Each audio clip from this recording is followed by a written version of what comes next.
Do you know the real reason why employees leave good companies? It may not be what you think. I think a lot of times we think, oh, it's based on salary or it's based on opportunities for career advancement. I would argue that it is kind of a slow burn. So it's usually based on a series of things. So maybe it's the employee doesn't know what's expected, they don't know what success looks like, they don't know how they can grow.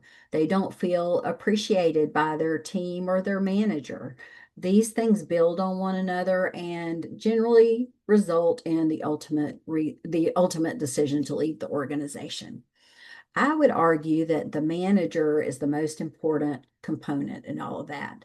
Gallup says that managers impact 70% of an employee's motivation. And a study by Getty recently said that managers have as much impact on an employee's mental health as a spouse or a partner. So if you're a manager, no pressure there. You have a lot of impact on your employees. What happens a lot of times, and I'm sure that you guys have seen this as well, companies will notice that somebody is doing a really good job as an individual contributor and decide that they need to move them into a managerial position without a lot of thought as to whether, does that employee really want to manage people? Do they have the emotional intelligence to be developed into a good leader? And then a lot of times, if they move the person into the role, they do not develop them in the leadership and emotional intelligence, things that are needed to be successful. So I will die on this hill. I feel like the manager is really key to employee retention and engagement.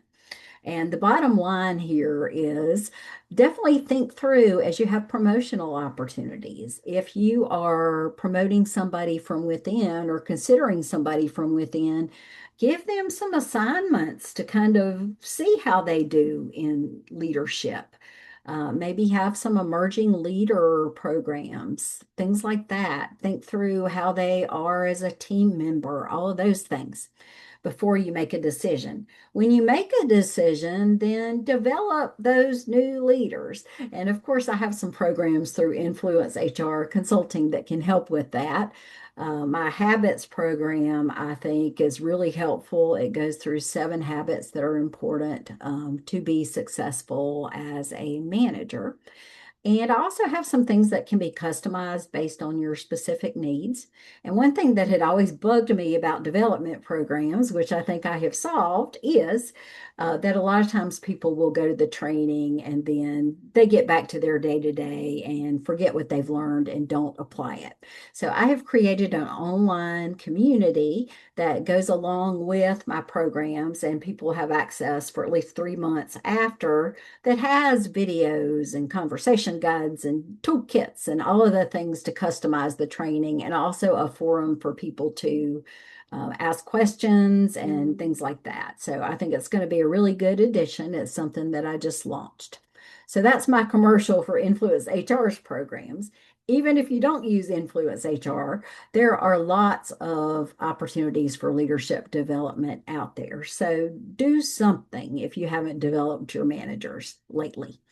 The other thing is, if you don't have budget, there are things you can do on the cheap. Book studies, brown bag lunches where you just have discussions with more experienced leaders, mentor programs are all things that you can do on the cheap that may impact manager development. Thanks for listening as I got on my soapbox. I will get off now. Have a great day.